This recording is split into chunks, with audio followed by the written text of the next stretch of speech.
Hi, this is Mark Wade at CenterCityCondos.com, Berkshire Hathaway Fox Roach Realtors. And in this podcast, I'd like to share feedback with you that I get from my buyers when I show them condos along the river. Let's start with Waterfront Square, 901 North Penn. I sell a lot in this building because I live and I own in the building. I have for a dozen years.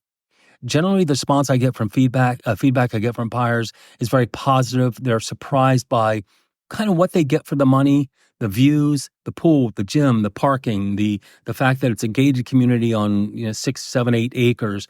Always pleasantly surprised. If there's any negativity I hear, and I don't quite hear it as much as I used to. 10 years ago, I used to hear that buyers would say, "Oh, it's too far. There's no connectivity to Center City." Don't hear that a lot anymore, as there's a lot of infill in terms of even apartment buildings. There's just a lot of infill where the neighborhood is becoming more residential. As the building and the development in 19123 edges towards the river, that lack of connectivity, I just don't hear that complaint so much anymore. Dockside, I do hear a little bit, again, a little bit more than I used to about the lack of connectivity. The fact that they have a shuttle bus there is great. The fact that it's kind of a gated, secure building, I think, is a positive for a lot of buyers. I always hear them commenting about that. Buyers tend to like the amenities floor in there, the pool, the gym, the boardrooms, all that kind of stuff. If there's any negatives I hear about the building, to be fair, I have heard buyers say, "Oh, they don't like the look of the building from the outside." Well, I think buyers get over that pretty darn quick, especially once they get into the building. And they see what they can get for their money. I never hear that again. Cleanliness, front door staff, all that, all positives at Dockside. Views are fantastic. I think people prefer the north side as opposed to the south side in the building, and I think that's reflected in the values just based upon the heliport that's south of the building. What else?